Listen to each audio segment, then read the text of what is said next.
पूरा local.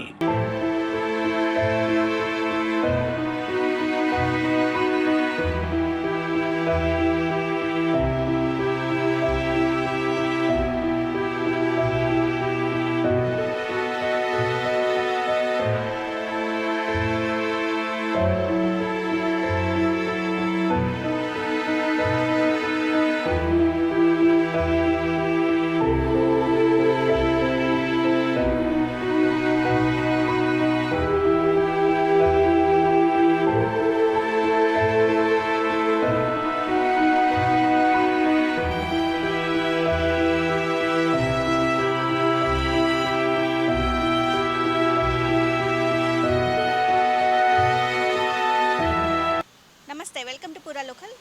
Present నేనైతే Madhapur metro station దగ్గర ఉన్నాను. ఇక్కడ పబ్లిక్ టాయిలెట్స్ ఉన్నాయి. గవర్నమెంట్ వాటికి సపరేట్గా బడ్జెట్ ఇస్తున్నా కూడా ఎందుకు వాటిని మెయింటెనెన్స్ లేకుండా పోతుంది అనే విషయాల్ని గ్రౌండ్ లెవెల్ నుంచి తెలుసుకునే ప్రయత్నం చేద్దాము.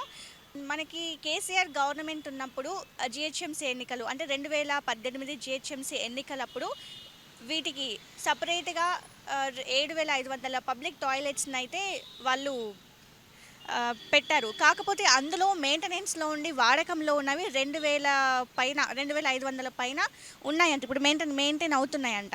కానీ అసలు ఇక్కడ చూసినా కూడా చెత్తా చెదారంతో ఉండి మెయింటెనెన్స్ లేక ఇలా అయిపోతుంది. ఇక్కడ చూస్తున్నారు కదా మీరు, ఈ పబ్లిక్ టాయిలెట్స్ ఉన్నాయి, కాకపోతే ఎలాంటి యూస్ లేకుండా లాక్స్ వేసుకొని పెట్టున్నారు. కనీసం వాటర్ ఫెసిలిటీ కావచ్చు, లేకపోతే ఏదైనా కూడా అంత గొప్పగా అయితే కనిపించట్లేదు. సో వీటికి సపరేట్ బడ్జెట్ ఇస్తున్నా కూడా ఎందుకని ఇలా మెయింటెనెన్స్ లేకుండా ఉంది. అయితే గతంలో అయితే పబ్లిక్ టాయిలెట్స్కి గవర్నమెంట్ జిహెచ్ఎంసీకి గవర్నమెంట్ కోట్ల రూపాయలు ఖర్చు చేస్తుంది. అయినా కూడా అసలు ఎలాంటి మెయింటెనెన్స్ లేదు. ఒక్కొక్క యూనిట్కి 8,000 నుంచి 9,000 వరకు వాళ్ళు పెడుతున్నారు.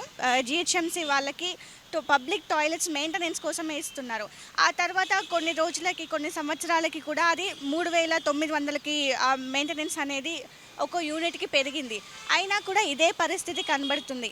చాలా వరకు చూస్తే ఈ పబ్లిక్ టాయిలెట్స్ని ఎందుకు పెట్టారు అని అంటే, బహిరంగంగా మలమూత్ర విసర్జన చేయకుండా ఈ సదుపాయాన్ని, పబ్లిక్ టాయిలెట్స్ అనే సదుపాయాన్ని తీసుకొచ్చారు. అయితే సులభ్ కాంప్లెక్స్లో చాలా వరకు పనిచేస్తున్నా నీట్గా మెయింటైన్ చేస్తున్నా కూడా పబ్లిక్ టాయిలెట్స్ అనేవి పనిచేయట్లేవు. ఎందుకు అని అంటే వాటికి నిర్వహణ సరిగ్గా లేదు.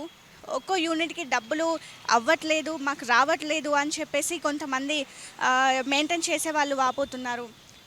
అసలు ఏం జరుగుతుంది అనేది ఒకసారి అయితే మన గ్రౌండ్ లెవెల్లో చూసుకుందాం. ప్రజెంట్ ఇక్కడ మాదాపూర్లో ఉన్నాము, మాదాపూర్ దగ్గర ఇది. కానీ ఇంకా సిటీలో ఎన్ని ఉన్నాయి, ఎన్ని మెయింటెనెన్స్ ఉంది అనేది తెలుసుకునే ప్రయత్నం అయితే చేద్దాము.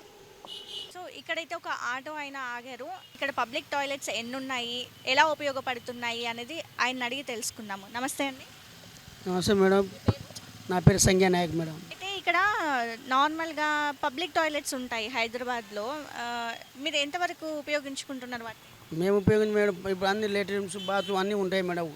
ప్రజలకు సేవ చేసే వాళ్ళకు వాటర్ లేవు మేడం. ఆటో డ్రైవర్లు, బస్ డ్రైవర్లు, లేడీస్లు, ఇప్పుడు పెద్దోళ్ళు ఉంటారు కదా రోడ్డు మీద తిరిగేటోళ్ళు, వాళ్ళకు సరిగా నీళ్ళు కూడా లేవు మేడం. మంచినీళ్ళు తాగడానికి కూడా వాటర్ కూడా లేవు మేడం. వేరే ఊరు నుంచి ఇక్కడికి వచ్చి మీరు ఆటో నడుపుకొని మళ్ళీ మీరు వెళ్ళిపోతారు, ఒక రోజుకి వచ్చి వెళ్ళిపోతారు. అవును. అయితే ఆ నైట్ ఉండాలి మీకు ఖచ్చితంగా. టాయిలెట్స్ అనేవి బయటే యూజ్ చేసుకోవాలి, ఎక్కడ లేవు. ఎలా మరి ఎట్లా ఎట్లా ఎట్లా ఉంటే గవర్నమెంట్కి చెప్పాలి మేడం. మన చేతిలో ఏముంది? ఇక్కడ ప్రస్తుతం అయితే కేబీఆర్ పార్క్ దగ్గర ఉన్నాము. ఇక్కడ కొన్ని టాయిలెట్స్ ఉన్నాయి. సో ఇక్కడ ఆగి అవి యూజ్ చేసుకుంటున్న ఒక ఆటో మనిషి ఇక్కడ ఉన్నారు, ఆయనతో మాట్లాడదాము. నమస్తే అండి. నమస్కారం మేడం. పేరు? సురేష్. చెప్పండి. హైదరాబాద్లో ఉన్నాయి, చాలా మట్టుకి ఉన్నాయి, కానీ మెయింటెనెన్స్ లేక యూజ్ చేసుకోవట్లేదు ఎవరు కూడా. పబ్లిక్ టాయిలెట్ కాదు, ఇది ప్రైవేట్ టాయిలెట్స్ మ్యామ్. ఇది డబ్బులు ఇచ్చి వెళ్ళాలి. ఒకళ్ళ దగ్గర డబ్బులు ఉంటే ఒకళ్ళ దగ్గర డబ్బులు ఉండవు. అతనికి పోవాల్సిన సమయం వచ్చిందంటే ఎక్కడ పోవడానికి వీలు లేదు. లేడీస్ వెళ్ళాలంటే 10 రూపీస్, బాయ్స్ జెంట్స్ వెళ్ళాలంటే 5 రూపీస్ ఇవ్వాల్సి వస్తుంది. వాళ్ళ దగ్గర ఉంటున్నాయి, ఒకళ్ళ దగ్గర ఉంటలేదు. ఎక్కడంటే అక్కడ వాళ్ళ పరిస్థితి పట్టేసి వెళ్తున్నారు. అక్కడ పాడైపోతుంది, స్థలం పాడైపోతుంది. అవగాహనమే లేదు. గవర్నమెంట్ అంటుంది అక్కడ డబ్బులు ఇవ్వాలా వెళ్ళాలి. ఇప్పుడు ప్రైవేట్గా ఇక్కడ మేము పోసేస్తాం అర్జెంటుగా, అప్పుడు మాకు ఉన్న ప్లేస్ అంతా పాడైపోతుంది. అక్కడ దానికి ఎవరు పట్టించుకోవాలి? గవర్నమెంట్ కూడా చాలా డబ్బులు ఇస్తుంది. ఈ డబ్బులు ఎక్కడికి పోతున్నాయి, అసలు ఎలా యూజ్ చేస్తున్నా ఒక ఐడియా ఉందా మీకు? మాకు అలాంటి ఐడియాస్ ఏం లేవు మేడం, మాకు ఐడియా ఏం తెలియదు. మేము ప్రైవేట్గా ఉన్నాయి కదా అక్కడ వెళ్తున్నాం, డబ్బులు ఇస్తున్నాం. Local Hyderabad, proper Hyderabad madam. ఈ హైదరాబాద్ సిటీలో ఎన్ని ఉన్నాయి, మీకు ఎన్ని కనిపించాయి టాయిలెట్స్? మేడం హైదరాబాద్ సిటీలో ఎక్కడ బస్ స్టాప్ ఉందో అక్కడ కొన్ని ఉన్నాయి, కొన్ని చోట్లలో అసలు అయితే లేనే లేవు. ఇప్పుడు సికింద్రాబాద్ నుంచి ఇప్పుడు బేగంపేట నుంచి సికింద్రాబాద్ వెళ్ళాలంటే సికింద్రాబాద్ బేగంపేటలో 2 ఉన్నాయి. అంటే ఎమర్జెన్సీ వెళ్ళాలంటే ఇబ్బంది వచ్చినప్పుడు అక్కడ ఆగాల, ట్రాఫిక్ ఉంటుంది, ఆగలేరు. అంటే ప్లేస్ ఓపెన్ ప్లేస్. ఇప్పుడు ఏ వెహికల్స్ అయినా ఆపి అక్కడ పోదామంటే ఇంకెళ్ళి పోలీసు వాళ్ళు వచ్చి ఫోటోలు కొడతారు. మీ పేరు? నా పేరు అనిల్ అండి, ఒక ఆటో డ్రైవర్ని మేడం. అయితే ఇప్పుడు టాయిలెట్స్ ఉన్నాయి కదా హైదరాబాద్లో, అవి ఎలా ఉన్నాయి? అవి మెట్రో టాయిలెట్స్ నీట్గా ఉన్నాయి మేడం.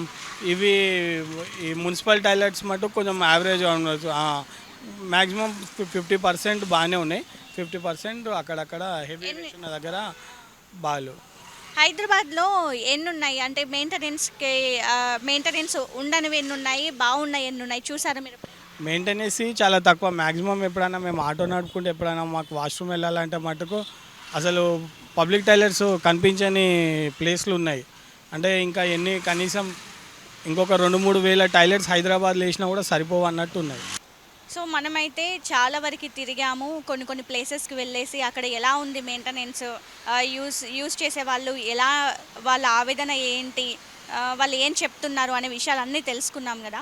సో ఇంకా మెయిన్గా చెప్పాల్సింది ఏంటంటే బహిరంగంగా ఇలా విసర్జన కరెక్ట్ కాదని చెప్పేసి అక్కడక్కడ మొబైల్ టాయిలెట్స్ని కూడా మన ప్రభుత్వం ప్రవేశపెట్టింది. అయినా కూడా అలాంటివి సదుపాయాలు యూజ్ చేసుకునే వాళ్ళు యూజ్ చేసుకుంటున్నారు, ఉండే కాడ ఉంటున్నాయి. కాకపోతే ఈ సులభ్ కాంప్లెక్స్ కంటే గవర్నమెంట్ పెట్టిన పబ్లిక్ టాయిలెట్సే సరిగ్గా మెయింటెనెన్స్ లేకపోవడము ఇలా జరుగుతుందన్నమాట. సో చాలామంది అంటున్నారు హైదరాబాద్లో చాలా ఉన్నాయి, కాకపోతే మెయింటెనెన్స్లో లేనివి చాలా ఉన్నాయి, ప్రైవేట్ బాగానే నడుస్తున్నాయి, గవర్నమెంట్ నడవట్లేవు అని కూడా వాళ్ళు చెప్తున్నారు ఇక జనాలు. సో అయినా కూడా ప్రభుత్వం వాళ్ళకి ఒక్కొక్క యూనిట్కి 8,000, 9,000 ఇలా ఇంకా పైన ఇస్తుండొచ్చు. ఆ డబ్బులు పెట్టినా కూడా ఇలా అవ్వట్లేదు అంటే దానికి కారణం ఏంటో ఇంకా అందరికీ తెలిసిందే. సో ఖచ్చితంగా దీనిపైన మీరు ఒక ఇనిషియేట్ తీసుకోవాలి, ప్రతి అందరూ ఆలోచించాల్సిన విషయం ఇది. ముఖ్యంగా అమ్మాయిలకి చెప్పాలంటే పబ్లిక్లో టాయిలెట్స్ వెళ్ళాలి అని అంటే చాలా ఇబ్బందిగా ఉంటుంది. అన్ని సిచ్యువేషన్స్ ఒకేలా ఉండవు కాబట్టి అమ్మాయిలకి చాలా కష్టంగా ఉంటుందని చెప్పొచ్చు. ఇప్పుడు మెట్రో వచ్చినా కూడా మెట్రో యూస్ చేసుకుంటున్నారు మెట్రో టాయిలెట్స్ని. సో ఇంకొంచెం సదుపాయాలు ఎక్కువగా కల్పించి ప్రతి యూనిట్కి ఆ మెయింటెనెన్స్ కావచ్చు, లేకపోతే వాళ్ళకి కాంట్రాక్ట్స్ కావచ్చు, వాళ్ళకి ఇచ్చి కరెక్ట్గా మెయింటైన్ చేస్తే బాగుంటుంది. సో ఇంకో విషయం ఏంటంటే ఈ మొబైల్ టాయిలెట్స్ పెడితే కొన్ని ప్లేసెస్లో దొంగలు వచ్చి వాటిని మొబైల్ రేకులు, ఆ టాయిలెట్స్ అవన్నీ తీసుకొని అమ్మేసుకొని సొమ్ము చేసుకుంటున్నారంట. సో ఇలాంటి కేసులు కూడా బయటకు వచ్చినాయి. సో ఇదన్నమాట ఇక్కడ పరిస్థితి. సో ఇది ఈరోజు మన స్పెషల్ స్టోరీ. కెమెరామ్యాన్ సత్యతో సింధు, పురా లోకల్, హైదరాబాద్.